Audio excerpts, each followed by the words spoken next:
Welcome to our channel law कक्षा student. आज की वीडियो में हम ट्रांसफर ऑफ प्रॉपर्टी एक्ट 1882 में सेक्शन 53 को डिस्कस करेंगे। सेक्शन 53 ऑफ टीपीए किसके बारे में बात करता है? फ्रॉडलेंट ट्रांसफर के बारे में, यानी कि ऐसे ट्रांसफर जिसमें हमारी इंटेंशन क्या है? फ्रॉड करने की है। रीड आउट करते हैं। Every transfer of immovable property. Section 53 कौन से ट्रांसफर के बारे में बात कर रहा है? इमूवेबल प्रॉपर्टी के ट्रांसफर के बारे में। Made with intent to defeat and delay the creditor of the transferor shall be voidable at the option of the creditor so defeated or delayed।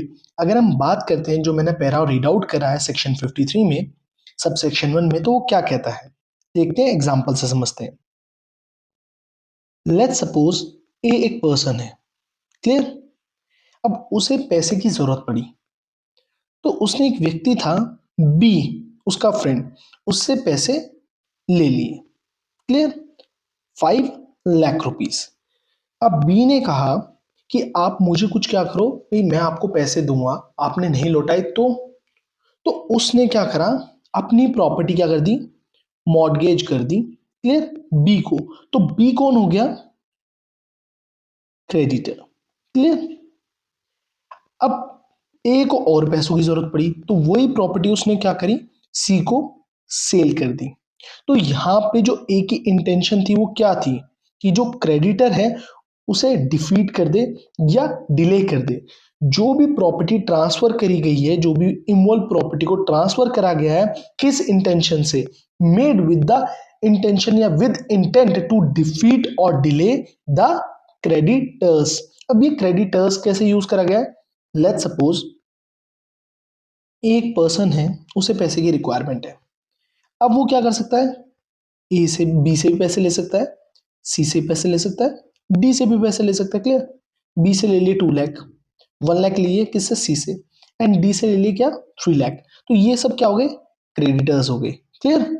अगर इसकी इंटेंशन क्या है कि ये जो अमाउंट है पे ना करे, या ये इंटेंशन है कि जो ये ट्रांसफर कर रहा है इमूवेबल प्रॉपर्टी का, जिससे क्या कर सके? डिले कर सके या डिफीट कर सके, क्लियर, इन्हें क्रेडिटर्स को। तो वहां पे जो ट्रांसफर करा गया वो क्या होगा? वाइडेबल होगा।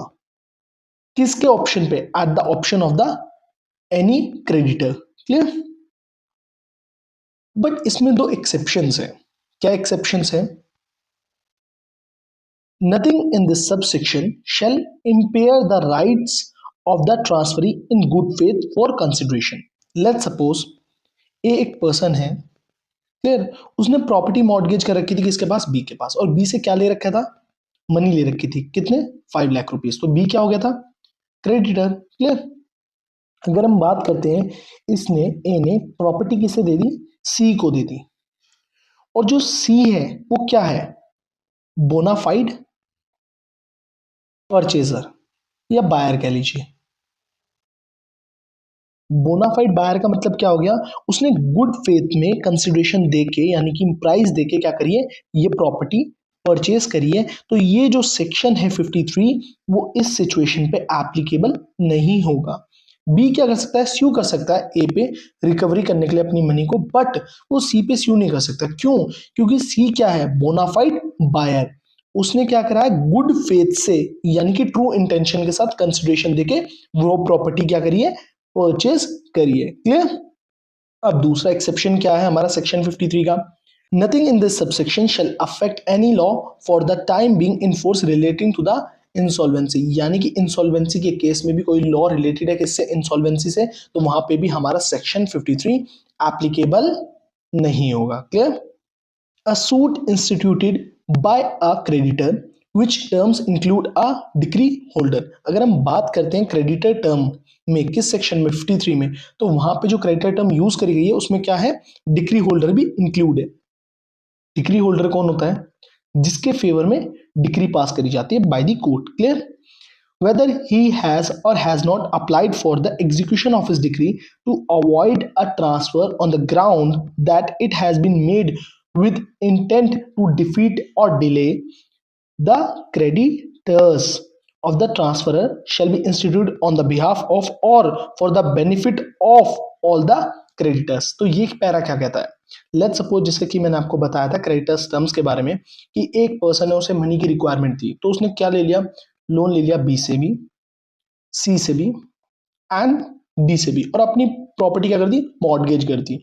अब बी से लिया लेट्स सपोज 2 लाख, सी से लिया 1 लाख एंड डी से क्या लिया 3 लाख रुपीस लिया है। अब ऐसी सिचुएशन आती है कि ये ट्रांसफर कर देता है और स्यू करना है किसको, क्रेडिटर को।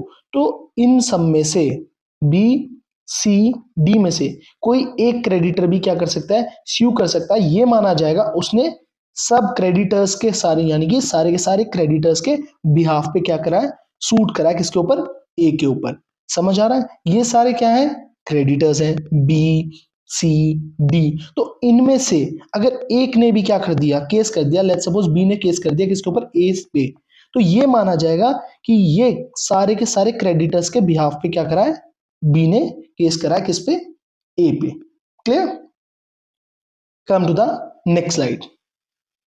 सबसेक्शन 2 किस बारे में बात करता है, every transfer of immovable property made without consideration with intent to defraud a subsequent transferee shall be voidable at the option of such transferee. अब देखिए इसे समझिए, यहां किस बारे में बात हो रही है, इमोल प्रॉपर्टी का ट्रांसफर कर दिया किसने, लेट्स सपोज एक पर्सन है, उसने क्या करा, अपनी इमोल प्रॉपर्टी का क्या करा, ट्रांसफर करा। लेट्स सपोज बी को उसने क्या कर दिया, ट्रांसफर कर दिया। अब इमोल प्रॉपर्टी का अगर आप ट्रांसफर करते हैं विदाउट कंसिडरेशन, अगर कोई ट्रांसफर हो रहा है इमोल प्रॉपर्टी का, तो वो क्या कंसिडर करा जाता है, गिफ्ट।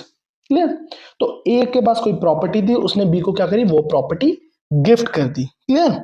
अब उसने क्या करा, ए नहीं, इस प्रॉपर्टी को सी पर्सन को क्या करा, सेल कर दी।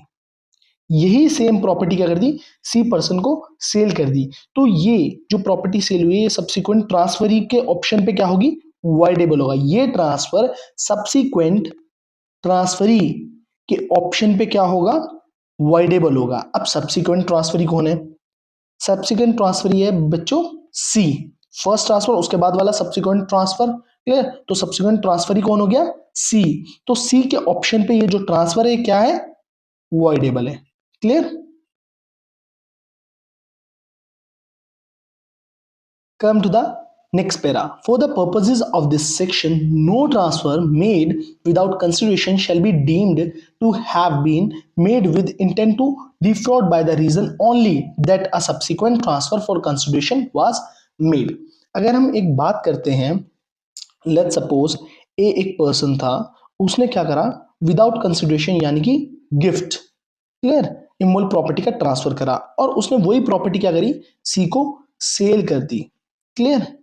तो केवल जो इमोल प्रॉपर्टी का विदाउट कंसिडरेशन ट्रांसफर करा है, इसी से हम ये नहीं मान लेंगे कि ए की इंटेंशन क्या है, डिफ्रॉड करने की है, किसे, सब्सिक्वेंट ट्रांसफरी को। यहां पे सब्सिक्वेंट ट्रांसफरी के ऊपर बीओपी आ जाएगा यानी कि बर्डन ऑफ प्रूफ। सी को सब्सिक्वेंट ट्रांसफरी को प्रूव करना होगा कि ए की इंटेंशन क्या थी, डिफ्रॉड करने की थी। क्लियर। केवल यही नहीं कह सकते कि इससे पहले एक ट्रांसफर हुआ था इमोल प्रॉपर्टी का जो विदाउट कंसिडरेशन था, यहां पे क्या होगा, सब्सिक्वेंट ट्रांसफरी यानी कि सी को बीओपी करना पड़ेगा, बर्डन ऑफ प्रूफ सी पे आ जाएगा, उसे प्रूव करना होगा कि ए की इंटेंशन क्या थी, फ्रॉड करने की थी। Clear. Come to the back slide. Hopefully आप सभी को सेक्शन 53 टीपी में समझ आ चुका होगा। एक बार हल्का सा और बता देता हूं मैं आपको। फ्रॉडलेंट ट्रांसफर कौन से ट्रांसफर होते हैं, वो सारे के सारे ट्रांसफर यानी कि every transfer of immovable property, जो भी सारे के सारे इमोल प्रॉपर्टी के ट्रांसफर करे गए हैं किस इंटेंशन से, डिफीट करने के लिए, डिले करने के लिए, किसे, क्रेडिटर्स को, of the transfer shell be voidable. वो सारे ट्रांसफर क्या हो जाएंगे, वॉइडेबल हो जाएंगे, किसके ऑप्शन पे, at the option of any creditor so defeated और डिलेड। क्लियर।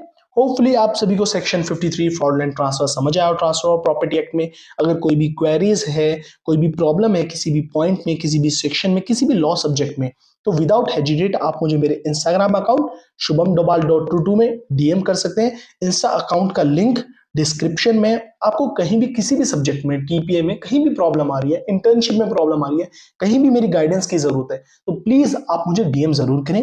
अगर मेरी वीडियो अच्छी लगती है, कंटेंट अच्छा लगता है, एफर्ट्स अच्छे लगते हैं, तो प्लीज वीडियोस को, चैनल को ज्यादा से ज्यादा प्यार दीजिए। Thank you so much for your support. Have a nice day.